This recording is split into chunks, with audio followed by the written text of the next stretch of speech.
Fala aí, investidor e investidora, meu nome é Gabriel, sou especialista em renda variável e analista-chefe de ações pelo Simpla Club. Nesse vídeo de hoje vamos comentar sobre os resultados mais recentes do Banco do Brasil e por que ainda assim, mesmo após o seu lucro em ascendência mais uma vez, as ações do banco terminam em queda. Será que existe um risco Lula vindo por aí? Para conferir todo esse material, assista esse vídeo até o final, não se esquecendo de deixar aqui o seu like, se inscrever no canal, porque assim você pode ajudar meu canal a crescer e a poder distribuir esse conteúdo para mais investidores. Então conto muito com a sua ajuda aqui.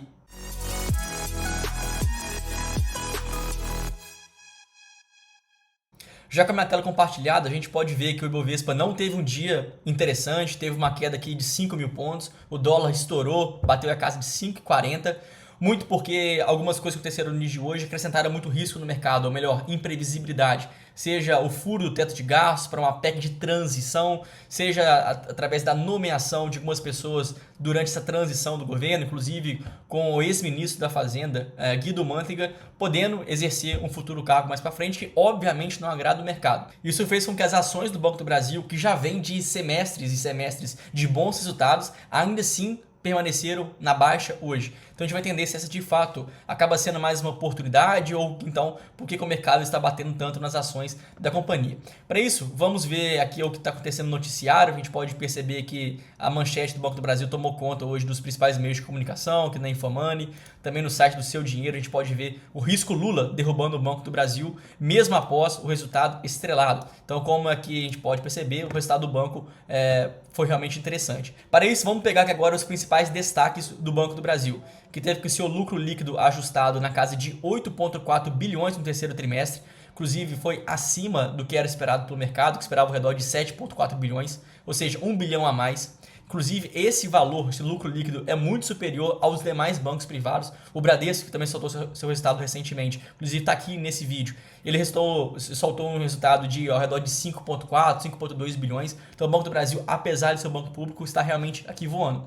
Esse lucro líquido ele é maior em quase 63% em relação ao ano passado. E aqui a gente teve um grande ponto que há muito tempo, ou talvez pela primeira vez na história, a gente não vê aqui no Banco do Brasil.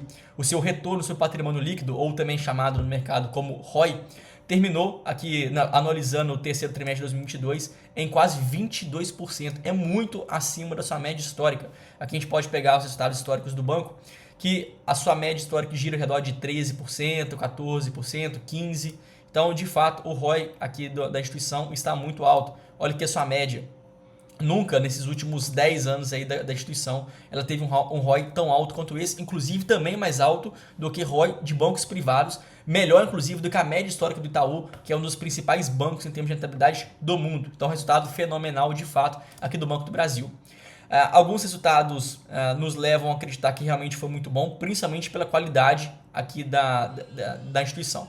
Primeiro, vamos conhecer então por partes. Aqui temos as provisões para devedores duvidosos, que foi o principal ponto que fez com que as ações do Bradesco terminarem em queda ontem. Aqui a gente vê que a provisão aumentou, de fato, aumentou aqui quase 1 bilhão de um ano para o outro, mas ainda assim muito inferior ao que aumentou no caso do Bradesco. Mais uma vez mostra a resiliência da carteira de crédito aqui do banco. E mesmo tendo aumentado, aqui no caso, em quase 1 bilhão essa provisão, a gente vê que a margem financeira aumentou muito mais. Então a carteira de crédito do banco teve sim mais provisões, mas o tanto que ela ganhou mais de juros, muito mais do que compensou qualquer eventual despesa extra que ela teve com as suas provisões.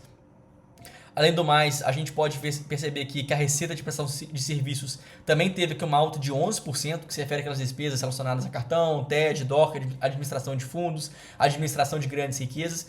Inclusive, né, a gente sempre fala que o Banco do Brasil é um banco ultrapassado, é um banco que não conseguiu se reinventar, mas as suas receitas com prestação de serviços têm crescido mais também do que outros bancos, como também foi o caso do Bradesco. Então, mesmo sendo um banco público, ele não é um banco estagnado. Esse aqui é um ponto positivo para a instituição.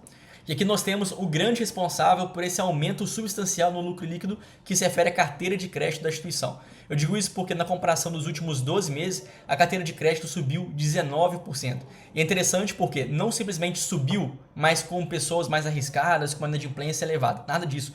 Teve uma alta muito forte, principalmente em segmentos que historicamente já tem uma rentabilidade muito boa e uma inadimplência muito baixa. Porque se a gente analisasse aqui agora, essa carteira teve um grande desempenho, principalmente no agronegócio. E é curioso porque lá, alguns meses atrás, o Bradesco justamente se envolveu em uma polêmica com o agronegócio. E o agronegócio no Banco do Brasil é muito forte. Então o agronegócio ainda do Banco do Brasil conseguiu ainda até pegar outra demanda que estava reprimida por causa de uma repressão a outras instituições financeiras que não quiseram abraçar a causa com uma grande força. Então, é excepcional esse resultado aqui, esse crescimento muito forte. Então, a gente pode perceber que a carteira de crédito expandiu e, ainda assim, com uma qualidade muito boa, já que o agronegócio tem, historicamente, uma inadimplência muito baixa. E para provar essa informação, a gente pode ver que agora é a qualidade do crédito. Se a gente comparasse a inadimplência acima de 90 dias das operações vencidas do Banco do Brasil, elas terminaram em 2,34%. Ainda assim é mais alto do que o ano passado, isso realmente aconteceu, teve esse aumento de inadimplência seguido em todos os bancos, mas mesmo com isso, a gente vê que a inadimplência do Banco do Brasil ainda é inferior à média do sistema financeiro nacional, que também é muito menor do que a inadimplência do banco do Bradesco, que terminou em 3,9%. Então aqui, fantástico. Outro ponto que merece destaque é essa cobertura, que nada mais é do que quanto existe de provisões em relação àquela carteira mais arriscada, aquele que o banco já espera que ela pode ter de inadimplência. A cobertura aqui do Banco do Brasil está em 234%. Então, mesmo que a inadimplência venha subir muito, ele já tem uma proteção, inclusive, acima também da média do sistema financeiro nacional. E o bom é que esse crescimento ainda pode ser sustentável por mais um período. Eu digo isso porque o índice de Basileia, que nada mais é do que a medição de quanto de solvência existe no banco, ou seja, quanto ainda de dinheiro da própria instituição existe dentro dela, aqui nós vemos o índice de Basileia muito alto, aqui na casa de 16%, quase 17%, muito acima do mínimo exigido pelo Banco Central. Ou seja, o Banco do Brasil ainda tem dinheiro caso queira continuar fazendo sua expansão de carteira de crédito, porque ainda tem muito dinheiro dentro dele guardado. Então, mais um ponto aqui de elogio para o seu resultado. E por fim, aqui nesse comentário sobre os resultados da instituição, mais do que um elogio em relação ao índice de eficiência. A gente sempre acha que a instituição financeira, por ser pública, tende a ser mais cabide de emprego, tende a ser ineficiente, tende a ter muita burocracia. No Banco do Brasil, isso não acontece.